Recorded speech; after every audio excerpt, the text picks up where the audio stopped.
नमस्कार, आदाब। आप देख रहे हैं द जस्टिस हिंदी।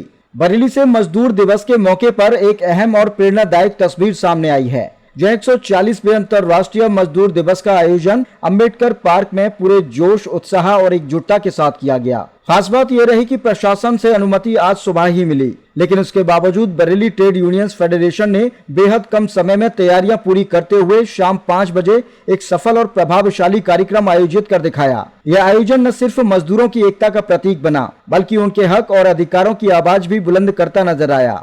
कार्यक्रम की शुरुआत युवाओं द्वारा प्रस्तुत किए गए जोशीले गीतों से हुई, जिसने पूरे माहौल को ऊर्जा और जोश से भर दिया। गीतों के जरिए मजदूरों के संघर्ष, उनके अधिकार और उनकी अहमियत को बेहद प्रभावी तरीके से पेश किया गया। इसके बाद फेडरेशन के अध्यक्ष मुकेश सक्सेना ने कार्यक्रम का शुभारंभ करते हुए सभी मजदूर साथियों को मजदूर दिवस की शुभकामनाएं दी। उन्होंने अपने संबोधन में कहा कि मजदूर समाज की रीढ़ होते हैं और उनके बिना किसी भी देश की प्रगति संभव नहीं है। इसके बाद महामंत्री संजीव मेहरोत्रा ने मंच संभाला और मजदूरों की वर्तमान स्थिति पर गंभीर चिंता जताई। उन्होंने बढ़ती बेरोजगारी, लगातार बढ़ रही महंगाई और काम के बढ़ते घंटों को लेकर सरकार की नीतियों पर सवाल उठाए। उन्होंने कहा कि मजदूर वर्ग आज कई चुनौतियों का सामना कर रहा है, लेकिन उनकी समस्याओं का समाधान प्राथमिकता के आधार पर नहीं किया जा रहा है, जो चिंता का विषय है। कार्यक्रम का संचालन कर रहे ललित चौधरी ने अपने संबोधन में इतिहास के उस अहम पल को याद किया जब शिकागो के मजदूरों ने अपने अधिकारों के लिए संघर्ष किया था। उन्होंने 8 घंटे काम, 8 घंटे सामाजिक जीवन और 8 घंटे विश्राम के ऐतिहासिक नारे को दोहराया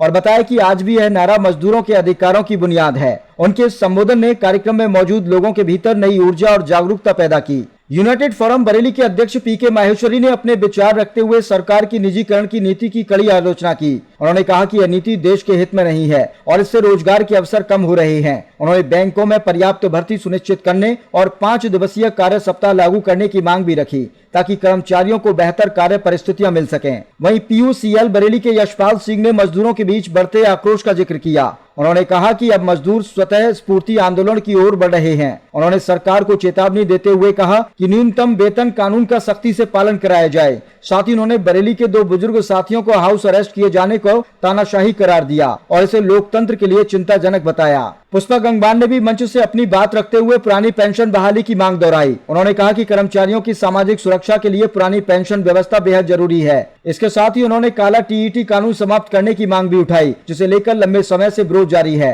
कार्यक्रम में कई अन्य वक्ताओं ने भी अपने विचार रखे, जिनमें राजेंद्र सिंह, विमल कुमार वशिष्ठ, हरिशंकर दिशा, KP Singh, mission Pal Singh, Rakesh Mishra, TD Bhaskar, Kailash, Sarvesh Maurya और हिमांशु प्रमुख के रूप से शामिल रहे। सभी वक्ताओं ने मजदूरों की एकता, उनके अधिकारों और संघर्ष की जरूरत पर जोर दिया और कहा कि एकजुट होकर ही मजदूर अपने हक हासिल कर सकते हैं। कार्यक्रम के अंत में सभी मौजूद लोगों ने मजदूर एकता और उनके अधिकारों की रक्षा का संकल्प लिया। साथ ही शिकागो के शहीदों को श्रद्धांजलि अर्पित की, जिनकी कुर्बानी की वजह से आज मजदूरों को उनके अधिकार मिल सके हैं। यह आयोजन न सिर्फ एक कार्यक्रम रहा, बल्कि मजदूरों के हौसले, उनकी एकता और उनके संघर्ष की मजबूत अभिव्यक्ति भी बना। इसके अलावा इज्जतनगर रेल कारखाना में अंतर्राष्ट्रीय मजदूर दिवस के मौके पर नरमू यूनियन ने एक सभा आयोजित कर मजदूरों के अधिकारों की आवाज बुलंद की। महामंत्री बसंत लाल चतुर्वेदी ने बताया कि मजदूरों के लंबे संघर्ष के बाद ही 8 घंटे काम, 8 घंटे आराम और 8 घंटे जीवन का सिद्धांत लागू हुआ, लेकिन आज भी इसे चुनौती देने की कोशिशें जारी हैं। उन्होंने कहा कि मजदूरों की एकजुटता ही उनकी सबसे बड़ी ताकत है, जिसने हर बार मजदूर विरोधी साजिशों को नाकाम किया है।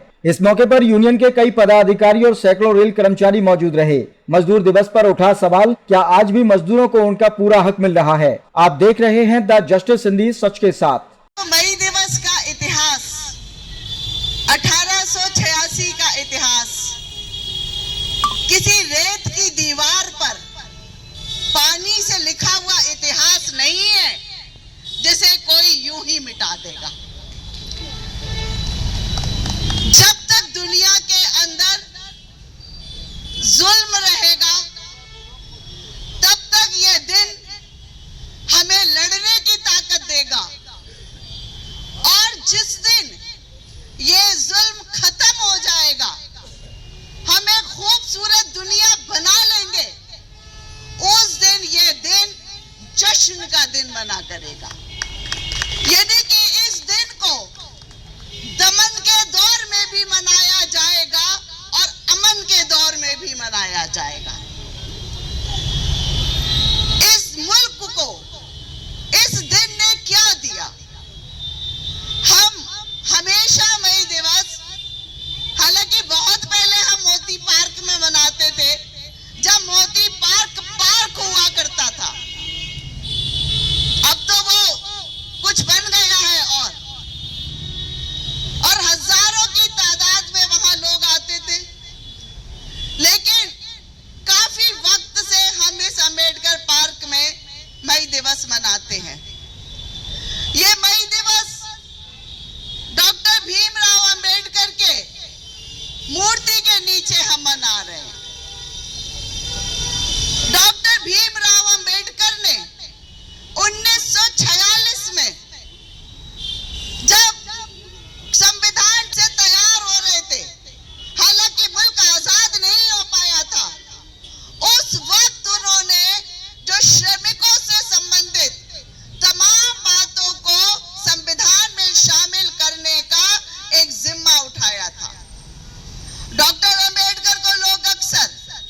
कॉन्स्टिट्यूशन की ताकत है। अगर इस देश के अंदर काम के 8 घंटे हैं तो वो इसी संविधान में लिखे गए थे।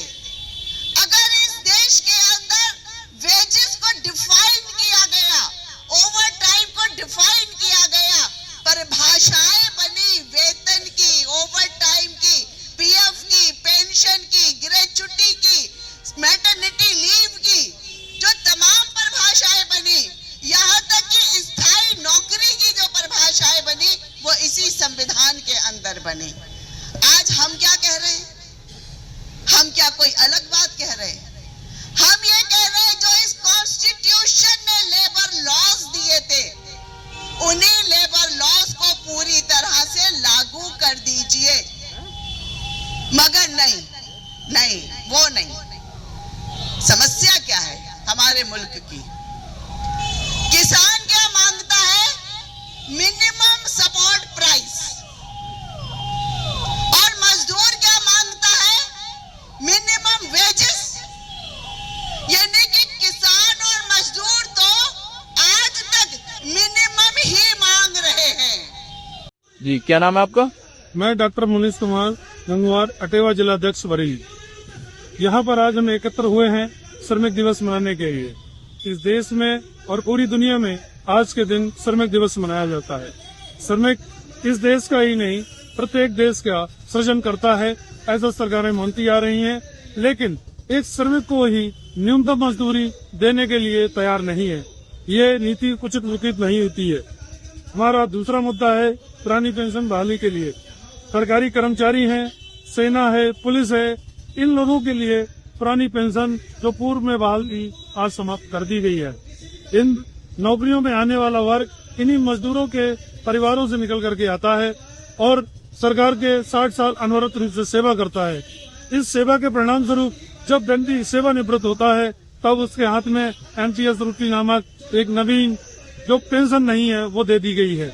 इससे हमारे सामाजिक जीवन स्तर में और जीवन में एक ऐसा संघर्ष पैदा हो रहा है कि आदमी रिटायरमेंट के बाद में शून्य से अपना जीवन पुनः प्रारंभ कर रहा है। तो मेरा आपसे निवेदन है कि पुरानी पेंशन बहाल की। क्या नाम है आपका? मेरा नाम विमल कुमार वशिष्ठ है और हम सिसाई संघ उत्तर प्रदेश है, इसका वरिष्ठ उपाध्यक्ष हूँ और हमारा जो अभी ट्रेड यूनियन है उसमें उपाध्यक्ष के पद पर हूँ। और आज हम लोग अपने अधिकारों की लड़ाई लड़ने के लिए यहाँ प्रदर्शन कर रहे हैं, सरकार को जगाने का प्रयास कर रहा है। हमारे मजदूरों की, देश भर के मजदूरों की जो आज दुर्दशा है, जो आज दशा है, उसके लिए उसको बताने के लिए हम लोग आज यहाँ इकट्ठे हुए हैं। क्या प्रमुख मांगे हैं आज यहाँ पे?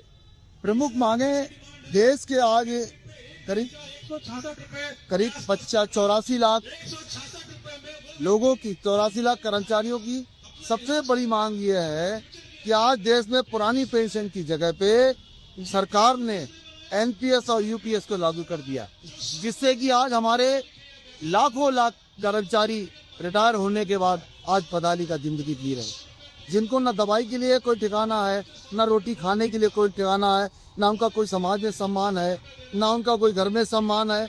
बहुत बुरी तरीके से अपने जीवन यापन कर रहे हैं। तो हमारी यही मांग है कि जो हमारे देश के अर्धसैनिक बल हैं तो उनके लिए भी पुरानी पेंशन की जरूरत है, लेकिन सरकार ने उनके लिए भी कोई नहीं सोचा। तो हमारी सरकार से यही मांग है कि हम देश भर के जो लाखों लाख कर्मचारी है उनकी पुरानी पेंशन को बहाल कर दिया जाए, जिससे कि देश का कर्मचारी अपना जीवन, बुढ़ापे की लाठी को ठीक से अपना जीवन यापन कर पाए। जी, क्या नाम है आपका? मेरा नाम संजीव धरोत्रा है। मैं ट्रेड यूनियन फेडरेशन का महामंत्री हूँ, जिसके ट्रेड यूनियन फेडरेशन के उपलक्ष्य में ही ये आज हम लोग यहाँ अम्बेडकर पार्क में मई दिवस का आयोजन कर रहे हैं। क्या उद्देश्य है इसका आज आयोजन का? ये लगातार सन 2000 से हम आयोजन करते आए हैं। हम शिकागो के शहीदों को याद करते हैं, इसलिए याद करते हैं कि वहाँ से काम के घंटे की लड़ाई शुरू की गई थी। आज काम के घंटे बढ़ाए जा रहे हैं, बेरोजगारी बढ़ रही है, महंगाई बढ़ रही है, लोगों का पलायन हो रहा है, मजदूर सड़कों पे है। स्वतः स्फूर्त जो हमने अभी आंदोलन देखे तो ये सब बताता है कि मजदूरों में, श्रमिकों में एक आक्रोश है। उसके तहत हम आज ये आयोजन कर रहे हैं और लोग अपना गुहार जो सरकार के प्रति है वो यहाँ निकाल रहे हैं।